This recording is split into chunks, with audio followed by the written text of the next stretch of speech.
Bom, vamos lá.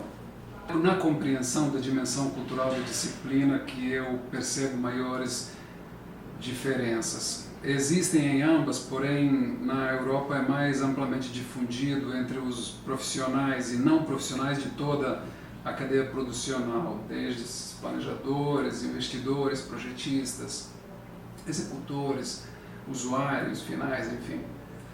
Todos lá parecem mais conscientes da importância que a arquitetura exerce a curto, médio e principalmente a longo prazo.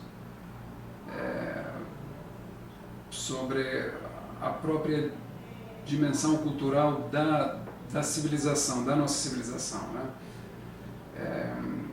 Consequentemente, vejo algumas diferenças também na organização inter e multidisciplinar do processo de trabalho.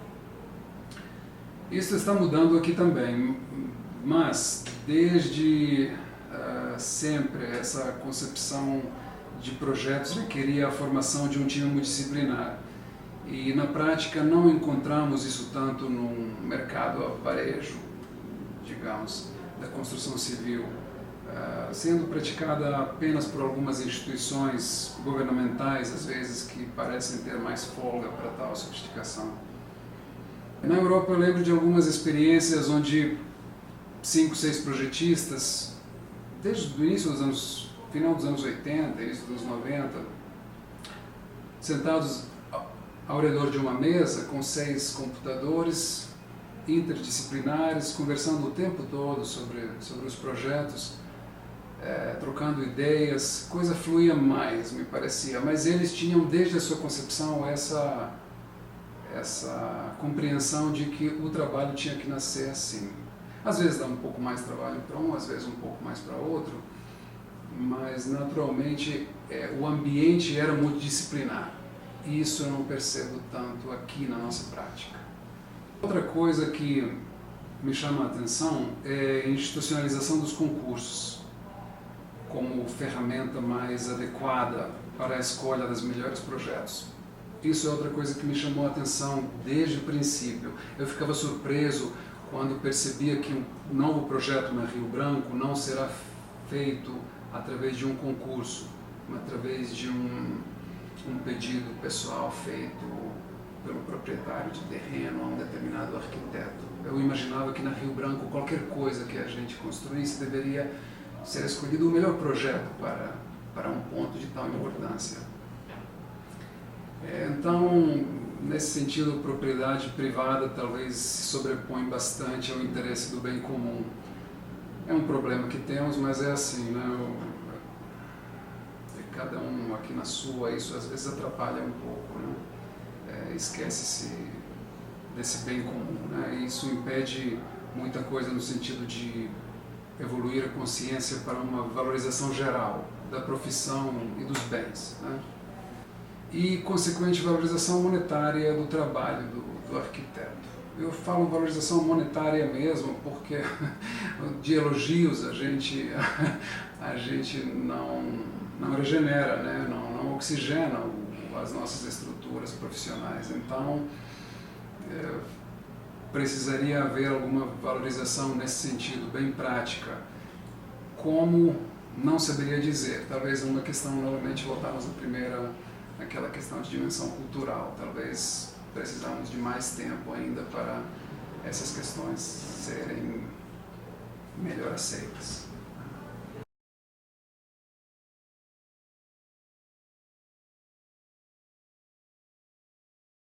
Eu poderia responder a essa pergunta de várias formas. Epistemologicamente, do ponto de vista de conhecimento geral, o espaço interior é um conjunto de espaços definidos pelas faces internas de um objeto tridimensional. Então não entendo como poderia ser entendido como algo separado ou diferente. Em qualquer etapa de projeto, mesmo preliminar, anteprojeto, você minimamente terá que ter aquelas definições do tipo piso, parede e teto. Enquanto numa evolução dos projetos você teria que ter maiores preocupações, inclusive com outros materiais, soleiras, rejuntes, vernizes e tudo mais que faz parte da definição de um ambiente interno. Então, para mim, isso é a mesma coisa, falando de forma epistemológica. Legalmente, uma vez que as definições do espaço interior são exigidas e regulamentadas pelas normas, a importância torna-se óbvia. Então, novamente, não vejo distinção, nem nas leis. E empiricamente, no entanto, aquela prática profissional, sua aplicação sempre vai variar de acordo com o escopo do projeto, predefinido pelo programa de necessidades. De fato, acima de qualquer padronização, sobrepõe-se a personalização de trabalho solicitado, mas ele tem que ser definido pelo contrato de prestação de serviços.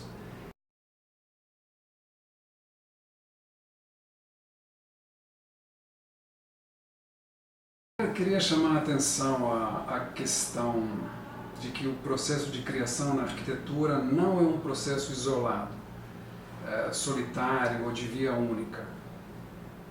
Infelizmente, o ensino de arquitetura ou as revistas profissionais não enfatizam isso o suficiente, dando a impressão de que o arquiteto é um ser que, geralmente genial de preferência, dando soluções perfeitas. Não existe arquiteto sem cliente, são sempre uma via de mão dupla, não existe sem um objeto de trabalho, sem uma necessidade. Então, diria que o processo inicia-se através de um cliente ou uma atitude empreendedora.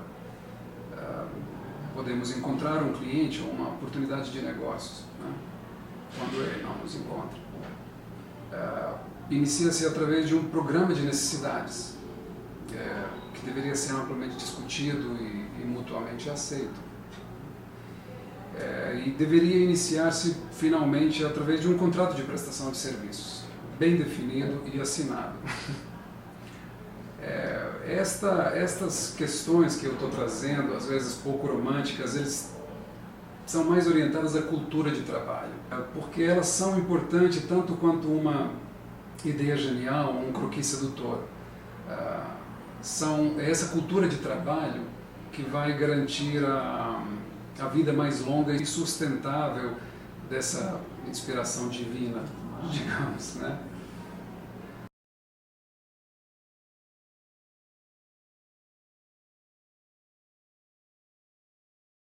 Bom, não existem regras, sabe?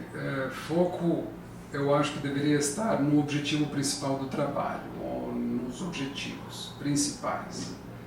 Enquanto no ambiente residencial isso pode representar conforto ou aconchego, nos projetos comerciais o peso igual ou maior pode ter a escolha de tecnologia que garante o encurtamento de prazo de execução da obra.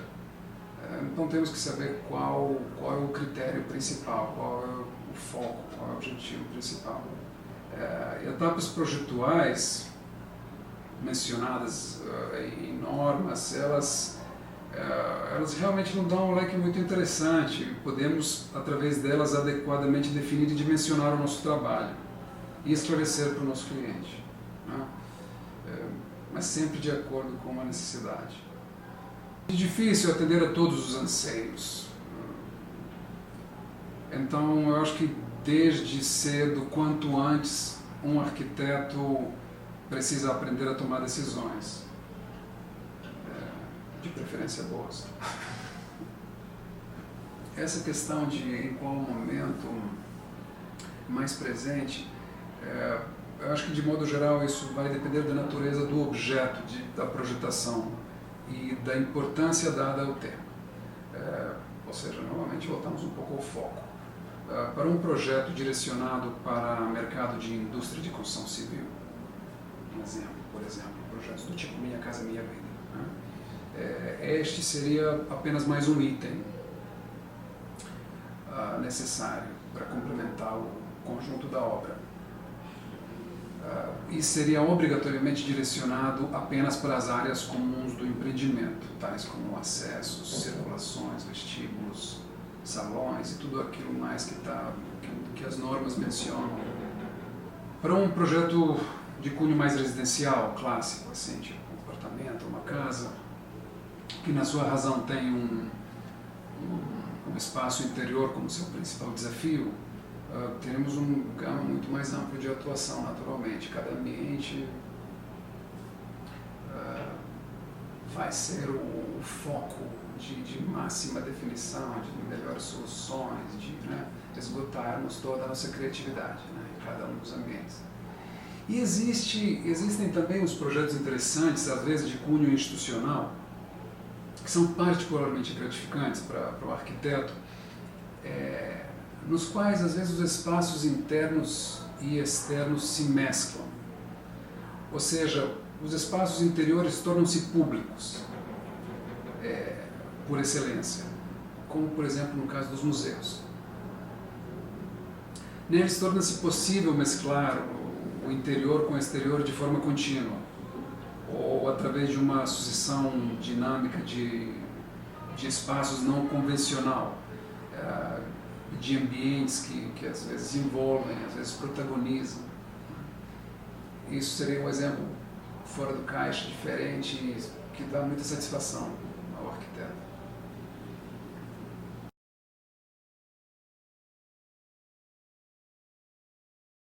Eu acho que tem que ser de muito respeito mútuo, entendendo as responsabilidades e obrigações de cada uma das partes. Embate e diálogo são muito bem-vindos, naturalmente, desde que construtivos e coerentes, principalmente com o que foi acordado. Exemplificando assim com a área de esportes, ele deveria se parecer mais com tênis do que com judô, naturalmente. Então, cada um no seu quadrado, digamos.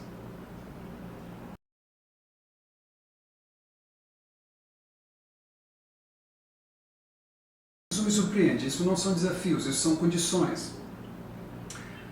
Cliente sério, objetivando o prazo e possuindo um orçamento, não é desafio, é a condição sine qua non do processo do projeto.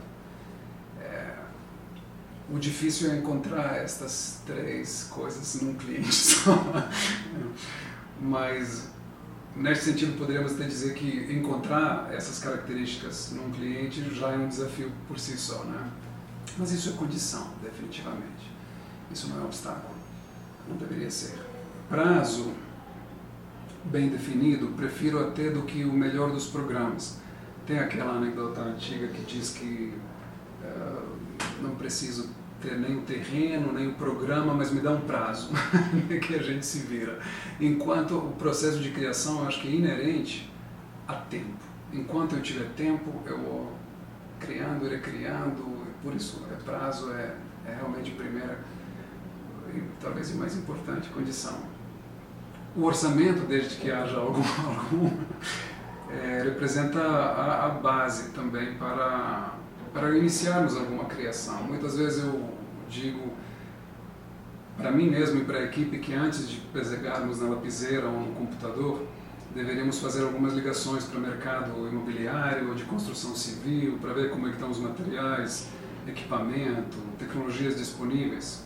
É um erro muito comum de se cometer, começar pela parte gráfica e intuitiva. É necessário, mas não podemos esquecer desses fatores também da realidade que se impõe sobre a criação. Um outro desafio que sinto pessoalmente, junto com a minha equipe, é a limitação de acesso às técnicas projetuais, aos materiais, equipamento, tecnologias, pela demanda muitas vezes medíocre do próprio mercado.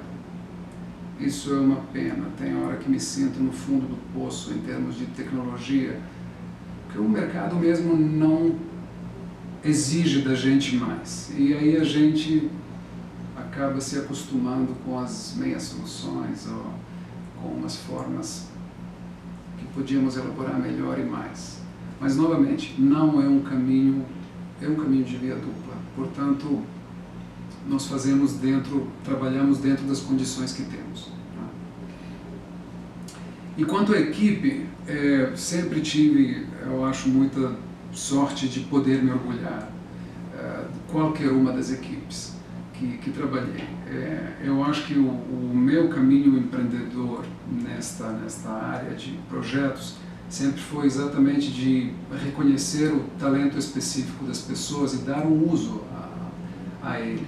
E parece-me que as pessoas souberam reconhecer isso e essa confiança, né, e retribuir com um empenho diferenciado.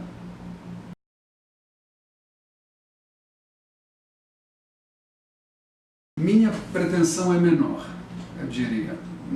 Quero ver meus projetos prontos, esperando ver talvez algum dia algumas das obras, de preferência bem feitas.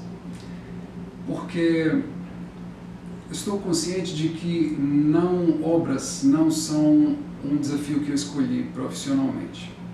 Sei que pode parecer controverso, mas é assim. Querer ver as obras prontas pode ser bastante frustrante para arquiteto que não as tem na sua razão do contrato social. Eu não escolhi, por exemplo, de ser contratado para executar obras. Entanto, não tenho obras como atividade registrada na junta comercial. Cada um tem que saber o que vai fazer e tentar fazer o melhor naquilo que escolhe, né? Faz muito tempo que eu entendi a importância de delimitar meu recorte profissional, até para não me perder em atividades que não fazem parte do escopo contratual, que é um erro muito comum de se cometer. Eu, por ser imigrante, assim, tive que ser bem objetivo, tive que tomar decisões rápidas e objetivas que vão me dar uma sustentabilidade aqui no lugar novo. Então, me perguntava muito sobre a natureza do negócio que eu escolhi. Não é fácil viver de arquitetura, nem aqui nem em lugar nenhum. Então, a gente tem que se perguntar mesmo com o que a gente está ganhando a vida, por quê, se é isso mesmo, se poderia ser melhor, se tem algum outro tipo de serviço, consultoria ou produto que poderia lançar. A gente tem que... Essa atitude empreendedora ela é extremamente importante, desafiadora e faz a gente ser melhor, mais inteligente, mais rápido, se diferenciar. Quando a gente vê um projeto pronto, e quando entrega ao cliente e vê o cliente satisfeito com aquele projeto, a gente sabe que isso, para aquele cliente, e num processo muito mais amplo, é apenas uma fração, um integral, apenas uma parte de um processo muito maior, que se originou quando a pessoa resolver construir sua casa, ou aquele shopping, ou seja lá o que for, que antecedeu muito a participação do arquiteto, e sabe que ainda vai sofrer por muito tempo com as consequências daquele projeto, porque a obra e a realidade têm seus desafios, que pelo tempo que passa podem mudar algumas premissas de projeto, inclusive. Não tem mais aquele bloco, a fábrica fechou, não tem mais aquela tecnologia, inclusive entramos na crise. Naturalmente projetos se desatualizam. Isso é um problema. Agora, cabe a gente pensar como amarrar essa nossa atividade num processo muito mais longo do que a nossa atividade em si, porque não tem projeto que não se faz em 3, 4, 5, 6 meses, enquanto um processo desde sua implementação, da ideia, busca de recursos, projetos, execução de obras, incorporação, ele dura infinitamente mais. E o nosso papel dentro desse processo? A gente tem que pensar como prever certas questões, né? ou através de contrato, ou através de uma série de participações acordadas, pré-acordadas. Então, quando a gente entrega o projeto, se sente bem com o que fez, mas sempre continua com frio na barriga, claro.